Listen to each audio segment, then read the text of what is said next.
This is Michelle Harper, and you are listening to the Matt Balaker Podcast.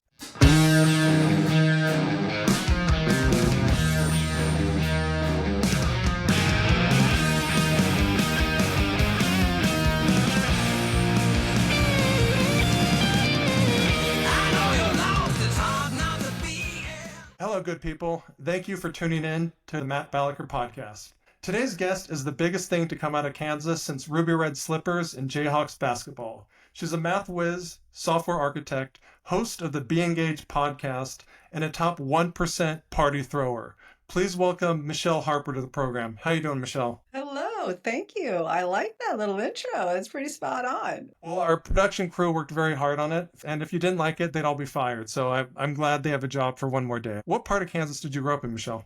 Yeah, so I grew up in a small town, a suburb of Wichita, Kansas. Going to Wichita, one of my favorite songs. Yeah, I was born in Nebraska and then moved to Kansas when I was about 5. So I call that where I grew up. So you're a heartland girl, and I know my in-laws want to know, Michelle, how far is your hometown from Clay Center, Kansas? Clay Center, I want to say 5 hours, but I haven't been to Clay Center in quite some time, so I don't recall exactly. I think you should. They have very friendly neighbors, and I think more hospitals per person than any place I've ever been to. So they have basements and all these cool other shelters. What are some storms or some kind of unique weather events you experienced? You know, I have a memory. I was below 5. I was probably 4, and we were in Nebraska. And everybody lives out in kind of the middle of nowhere because that's really what it is. And so we were in our front yard, and I remember watching a tornado go the other way. I do not think that was safe, to be quite honest. It was so close that that's why it's a core memory, is we were watching the tornado go the opposite way of us, away. It can switch quick, so you really got to watch it. But I've been in a lot of tornadoes, a lot of warnings, a lot of basements, and we had a shelter in Kansas. We actually had a shelter outside, and we had to go in the shelter once. But normally what we would do is go in the bathroom and in the bathtub. And that's really a safe place as well. So I have a lot of tornado. Yeah, what is it about the bathtub that provides safety? I think it's the frame of the bathroom and then the framing of just that small area. And then with the bathtub, the porcelain or something is a little bit more, it makes it through tornadoes, I guess. She's a wealth of knowledge, folks. If you're in a tornado, get in a bathtub as soon as possible. How big is basketball in Kansas for the natives? Like not the recruits who play on the team, but what's it like for the everyday folks there? Well, that's what it is. In Kansas, Nebraska, Iowa, sports is key. It's an activity. A lot of times you can do it in the summer and the winter because the weather is pretty rough. And so a lot of people do sports, both men and women. And so you grow up in that environment, watching it, playing it. And KU basketball is pristine. Like that's the top of the mountain, I would say. You've got K-State is really good in football. And then KU, Rock Shock Jayhawk, is basketball. And going to the games, the road trip, all the parties that go with it. I did a fair amount of partying at K-State and KU. One of my sisters went to K-State. I had a lot of friends that went to KU. And they're kind of, I would say, rock stars, the folks that are on the KU basketball team. They can pretty much get in any door, do a lot of different things. And by a lot of different things, we'll leave that up to the audience's imagination. Yeah. So aside from being, a whiz in the math class, you're also a baller, and you're kind of shy about this. What position did you play in basketball, Michelle? I was point guard, sometimes shooting guard, but mostly point guard. I'm pretty short for being in basketball, and this is, 25 years ago. So I would not make the team now because I'm not tall enough. But I was a point guard, and so I would kind of run the team. Mm-hmm. It was funny. I always got the awards of having the most impact, but also having the most turnovers. I was just kind of crazy. If you're the floor general, I think Chris Paul for years led the league in assists and turnovers. So it just means they trust you with the ball in your hands. Well, it really helps when you go into project management because I kind of tell people what to do. I'm like, oh, this worked out really well. Yeah, you're not bossy. You're good at assists. So it's kind of how you frame it. Good at delegating. Good at delegating. So, aside from, delegating and being a hooper, it seemed like you had a penchant for math pretty early on. Is that true, or is it something you worked at? Like when did you know you were a numbers gal? Yeah, that was in high school. So I started taking calculus in high school. I just was really good at math, no rhyme or reason. I don't know why. I memorized really well, and I caught on. I what do you call it? The multiplication tables really quickly, first in class, and it just kind of continued from there. And so by the time I got to calculus, I could just hear something, understand it, and then produce it later. Lots of times in college, though. So then I went to college and I wanted to do computers. Email just came out. I'm very old, and Oh, email had just come so out. old. And so I was like, wow, this thing's going to take off. These computers are really going to take off. I know it. And so I wanted to be in programming or something with computers. And so in my college, Fort Hays State, which is a 4-year college, but it's Division II because I was okay in basketball, not the best, but I was Oh, so you okay. played on the team. I did, yes. I played on the college team, but it's a Bachelor of Arts school, and so they put me in a communications degree because that's where the computer science or the computer Okay. stuff was. So I was taking these theater classes and this communication telecom, and I was like, this is not what I'm very technical. I'm gonna, I kind of pretty good at math, and nobody else is. Not that I like it, not that I knew what I was doing, but I was like, I just think it's a good idea to do something that nobody else is good at. I feel like that's going to Yeah, benefit me in some way. So then it's I your changed over comparative to advantage. math and then minored in computer science and programming, basically. So were you the only math slash computer science minor person at your college? No, Okay, a because how you're few framing it, I was like, okay. there, but I was definitely different. I don't look like a math person. I've figured that out in my lifetime. I figured that No, much out. I had some math professors, and you definitely don't look like any of them, I or stood the out. one computer programming professor I had.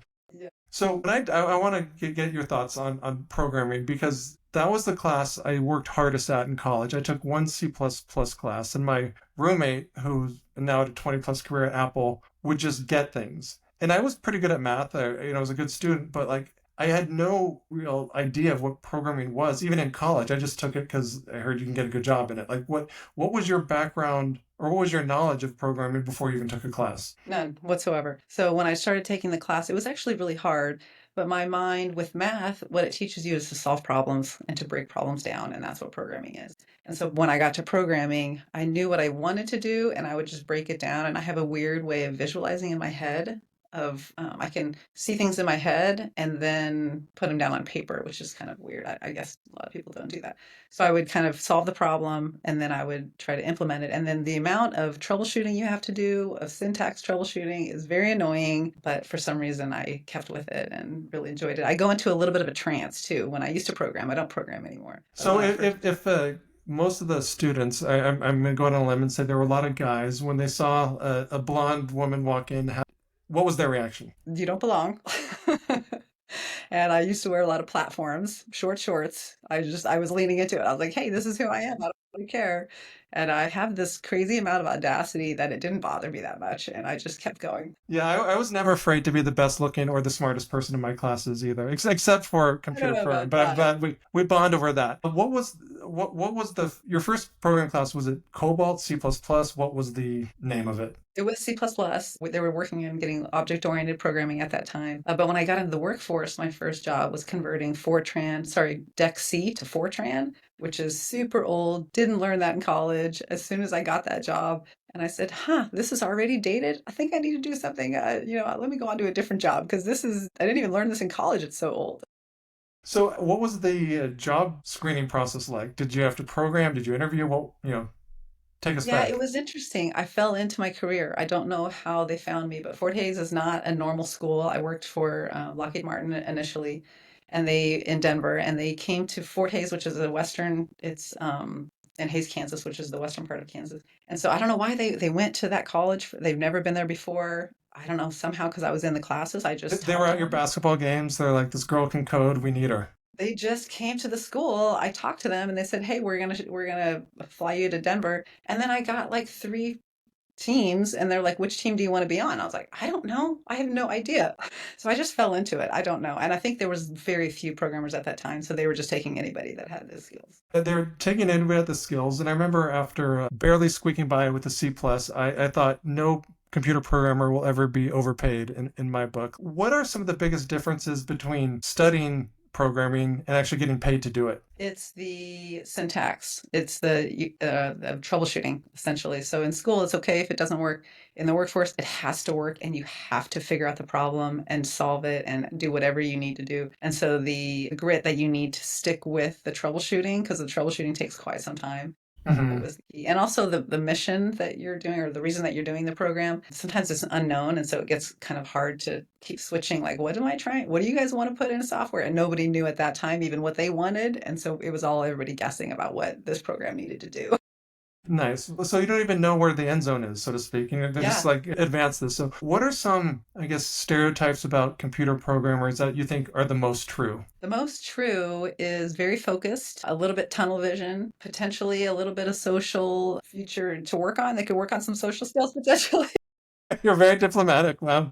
Yeah, that's probably true. I think that's probably pretty true. So, but it seems like if you have the ability to code and communicate like you do, the world opens up. Like what was the reality? Were you wooed by startups? I mean, this is kind of the dot-com era too. Like what made you take the path you or keep on the path that you started? I stayed in the same industry that I started with, which is the defense industry. And I don't know, I've been thinking about that recently. I think I'm a loyal person, and I think it's really hard for me. Growing up in Kansas, a lot of, I grew up Catholic, and there's a whole background into all of that growing up in Hmm. Kansas where I wanted stability. I'm a big stability person. It's interesting. I mean, you know me well enough where I'm interested. I'm not crazy, but I have fun, but I'm also very stable. I have a mind of like I need stability in my life. So I think it's just because of that I just stayed in the same career and I kept moving up.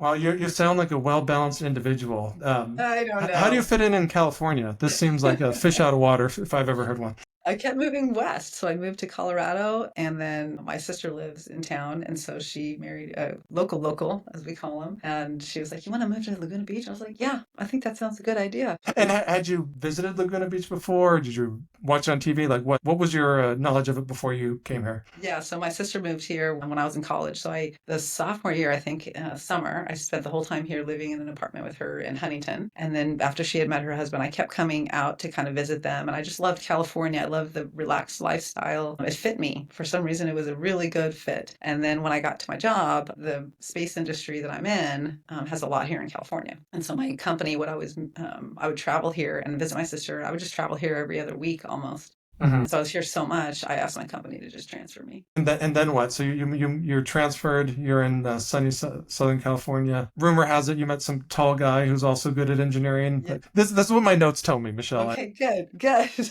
is funny how long we've known each other, and you don't actually know the background. It's not like we talk about like this when we are hanging out normally. So January 1, I got my U-Haul. I moved to California. January 1 of what year? I think 2007. I want to say 2007. And I moved the Mexican restaurant downtown. Adolfo's? I was right up on top of the Mexican restaurant. I ate a ton of chips and salsa. Massive amount of chips and salsa in those years. About a year and a half later, I was at a Super Bowl party and I met my husband and we exchanged business cards. I said, "Oh, you're an Was it on the engineer?" chip and salsa platter and you spilled on him? But yeah, It take was us there. close. It was at Mozambique, which is really here in town, which is close as well. And we were having a good time at the Super Bowl party, I'll tell you that. So you met this handsome guy. You're in Laguna Beach, but you keep true to your roots. You continue to program, but your career is not the same. You're taking some other steps. What are some of the bigger changes that you experienced in your career, Michelle? Yeah, so after a while, because I have a unique communication skill, they wanted to put me in front of clients and they wanted me to extract out of the clients, out of the people that want the software, what do they really want? And then I have to Mhm. convert what they say into computer speak to the programmers. That's really where I started So wait, you can translate what people say into computer code, well, basically? I try to work with the clients, understand what they're looking for, and then through my analysis and through just talking to them, be like, okay, computer programmers, this is what you need. We need a user interface that does this. We need a couple buttons that go over here, and then they code it up with different approaches. Wow. Well, it seems like, gosh, every 10 years there's robots or there's software or there's AI. There's some boogeyman that people are afraid of that's going to take all our jobs. Everything's going to be automated. We're kind of at a new front when it comes to I guess, ubiquity of AI. How do you think it's changed the programming industry, and how do you think it will change it, Michelle? Significantly. So I have a doctorate and my dissertation is in neural networks. So we processed satellite telemetry, or I processed it to detect abnormalities. It has changed so much from those days. The algorithm is unique. The algorithm is self-learning. And unfortunately, it's true this time that AI is going to take a lot of jobs. However, it's going to open up additional jobs, I believe, that the world is going to change significantly. Things just won't stay the same. It's going to rapidly change and rapidly increase. So it's worth it to understand AI for everybody, honestly. For everybody. Well, I mean, I was an econ major, and they always talked about like the bullwhip industry. You know, it was put to pasture when the cars came along, and then there was typewriters, and then there was computers. I mean, there's always some new change, but as things improve efficiency, it generally creates higher paying, more productive jobs. So it's not necessarily a bad thing, but that doesn't mean it's going to be fun for everyone. So for people who are studying now, or they might want to have a career similar to yours, Michelle, what advice would you give them? Well, the barrier of entry is not very high. So you have the tools today, and you literally, the barrier of entry is just trying to work with AI and understanding it's called prompt engineering, how to prompt it. So you could do it today. You can test it out. And I tell folks that I work with or people in the community, whatever you want to do, ask AI, see if it can do it. If you want to Hmm. make a picture, ask it what you're trying to do. It's just describing what you want, and you can test out the capability of what AI can do for sure. Would you recommend for people who want to get into programming that they get a degree in it, or do you think it's no longer as important as it used to be? Because now AI does the programming for you. There's AI tools that you tell what you want it to do and say, hey, program this in Java, program this in C++.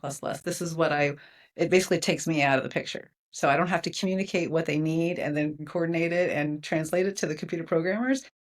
If you want a tool, if you're a client, if you're somebody in finance or something that wants to do a statistical analysis, you don't have to give that statistical analysis direction to a programmer. You can just give it to AI and AI does it for you. And also the intense programming that we used to do, again, AI can develop all of the code, and then the coders now just review the code. So the learning is different. They don't need to know all the details. They just need to know how to fix the 80% solution that they're given from AI. Wow, it sounds more efficient. But if you're the dean of a university and you're trying to justify charging kids 50,000 a year to get a degree, and they hired Michelle Harper to say, you know, we gotta do something here. What do you suggest? Like how should we change, if it's even possible? How should we change formal education to help teach the next generation of Michelle Harpers? I have talked to a couple folks on that, and I do think bringing back flexible mindset and philosophy and why is this happening and what's the process to figure out the answer. Teaching that is important because the AI can do all the final steps. And so it's really, I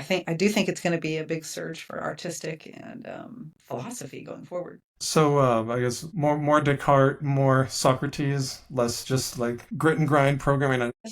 Memorize this because it's like why do you need to memorize that? Certs versus degrees, the reason that in my industry that we have to have degrees is because it's part of the contract requirement. So certain Hmm. people, you have to bid people on the contract that have the degree, have the doctorate, have the whatever. As soon as the call them clients, call them the people that are paying, whoever's paying for it, if they aren't requiring the degree anymore, you're not going to need the degree because you're going to be able to go on YouTube and figure it out pretty quickly without going through a 4-year college. There's a lot of cool things you've done, Michelle, and one I want to discuss now is kind of giving homage or celebrating your artistic side. What made you deliberately stop and say, all right, I'm going to foster my creative side? I think it started with when I was programming, I created stuff. I love creating things and having like, I look at, I created a system or and I clicked the button and it worked. Like that's creating something.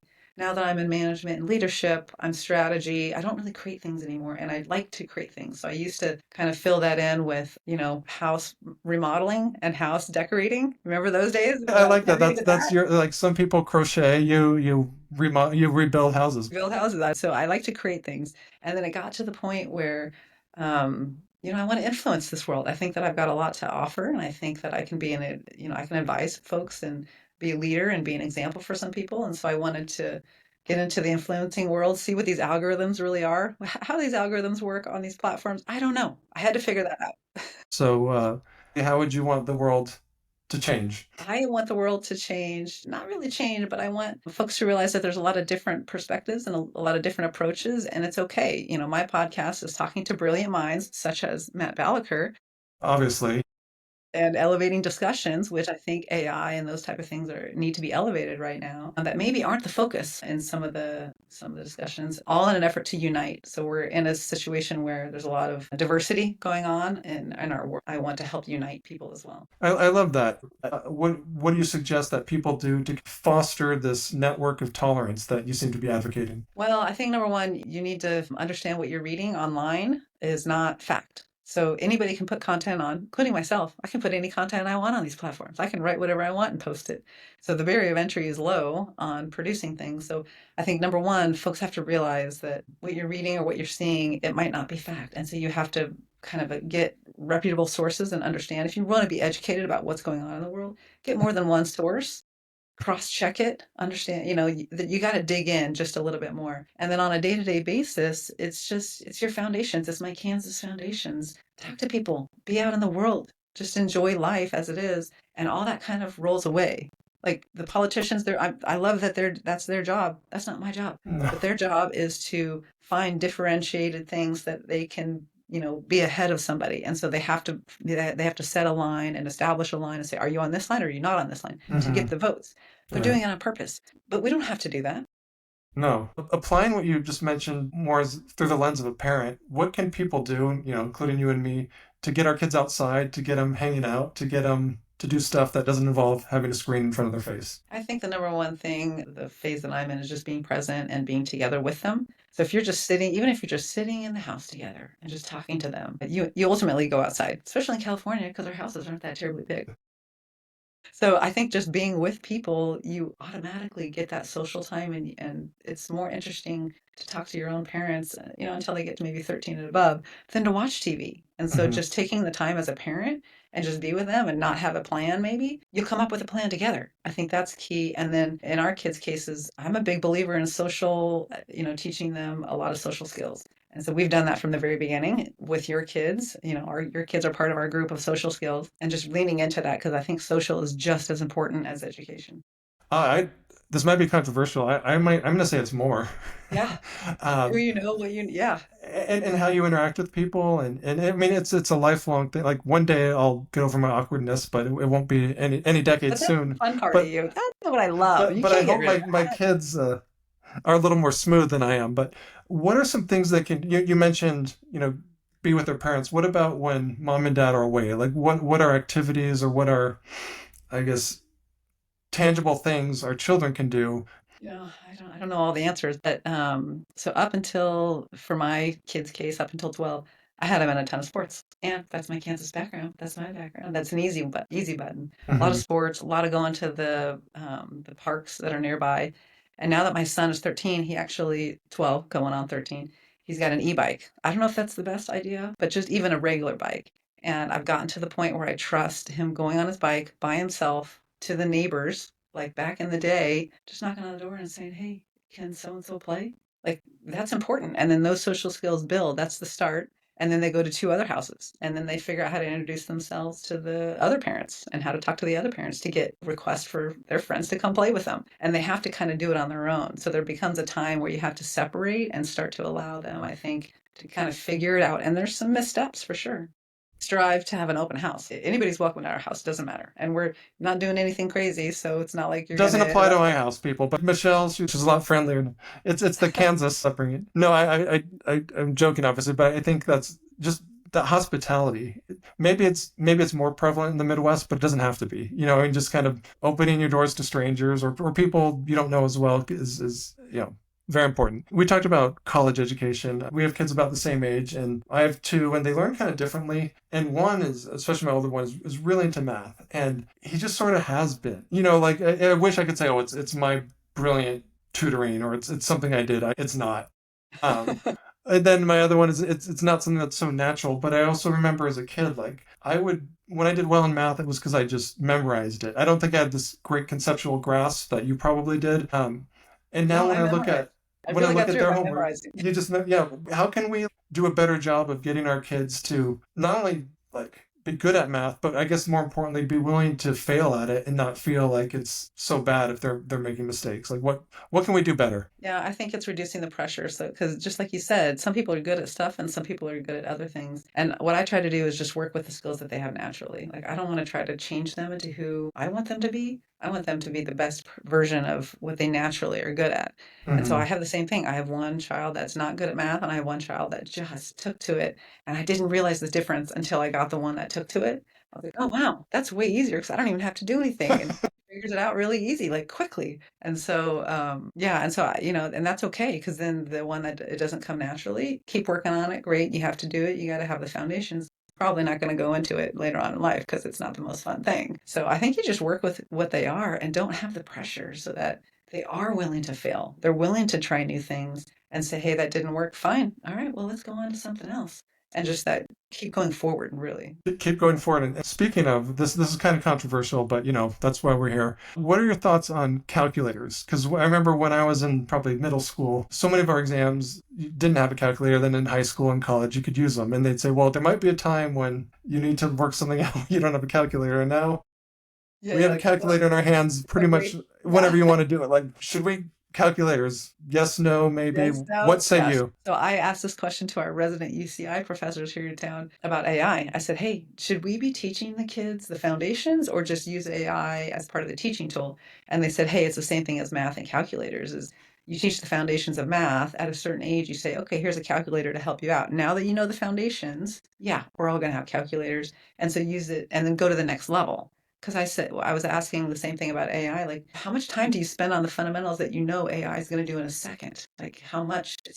I want to get to that higher level learning and the bigger stuff first. And so I think, again, foundations, bring in the technology, get us, go into the next phase, the next steps a lot faster. So do you think the foundation just needs to happen sooner? Because if someone's 18 and not using a calculator, at some point you're probably like, all right, let's Yeah. give this person a calculator. Like, Yeah. I think at some point you're like, okay, well, this isn't your best thing. This isn't what you're going to do for the rest of your life. Go ahead and use a calculator. It's okay. see that I have Michelle's permission. Thank God. Okay, now we touched on your podcast, Be Engaged, but can you give us a little more detail? Can you give our audience a little more background on what it is and why it's important? Yeah, so the Be Engaged podcast I started last month, or I'm sorry, last summer, and I'm into like 14, 15 episodes. It reviews many different technologies or many different industries and the technology trends of those industries, as well as just getting to know people. So part of the effort of trying to unite folks, number one, we have access here in town to a bunch of interesting people in very high levels in this world that make major impacts. So I said, hey, I want to use the skills that I have, combine it with the people that I know, and then also in an effort to unite, just show folks how you can just talk to each other. This is how we talk every day together. This is very relaxing. And Hmm. give examples of different folks with different backgrounds and how you can be friends with a lot of different people and just show that example. But the technology trends has been interesting. I've had doctors about Alzheimer's with stem cells in your brain. Super cool. I'm going to need it probably. And then a lot of AI, in different areas on ground and in space. And I recently had an astronaut on as Butch and Sunny are coming home from the ISS, International Space Station. So my last episode, JR, my astronaut friend, he was reviewing how they are feeling right now. But really just an interesting something to provide enjoyment. I'm a very positive person in general, and I just want to kind of get people happy and uniting each other. I don't know. You're a uniter. I love it. What has surprised you the most about starting a podcast, Michelle? How fun it is. It is joy. It is so fun to connect with people and you connect with one person and then it gets two other connections and then you're off and it's so interesting. It makes life very interesting. That's what's the biggest surprise on me. What's the surprise to you? All the gadgets I need to get. That comes easy to me. See, That we that need to team.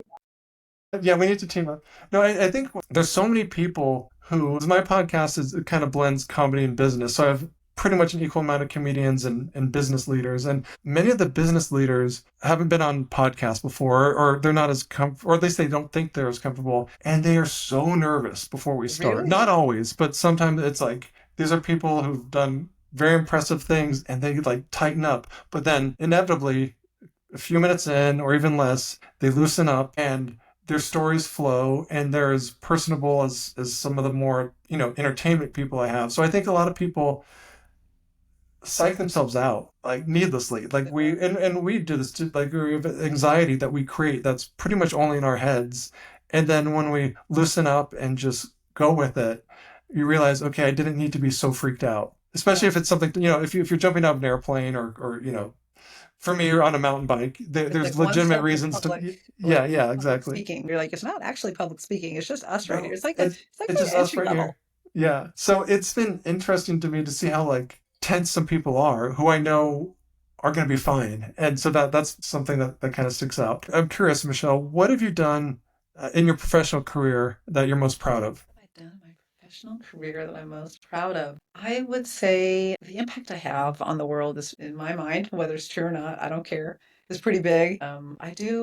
I do develop capability that really is interesting and it's forward thinking and it protects America being in the defense industry. So I'm pretty proud of that. I'm proud that I've done that with my career over so many years, 25 years. I've been in a lot of different programs, so I got a pretty good view of what's going on there. Because there's many ways to protect what's important, and Yeah. you're an example of that. What are you most optimistic about, Michelle? I'm optimistic about the future. I think that, interestingly enough, the social media has caused a lot of problems. I think it's going to save us. I think us all talking and getting transparency of information and just talking about things that used to be, you can't talk about that. That's just not couth or that's not, and it's now open. I think that ultimately is going to save us. And then the connection that this provides, even though we talk about the computer and everything making us not connected, I do think that the future of us being more connected and understanding what's going on in other countries, how can we help the people in other countries, and just the information access, I think is going to ultimately save us from Our ourselves. connectivity will save us, world. Did you hear that? Michelle Harper Yes. said it. So, where can people learn more about you, what you're up to? How can they support your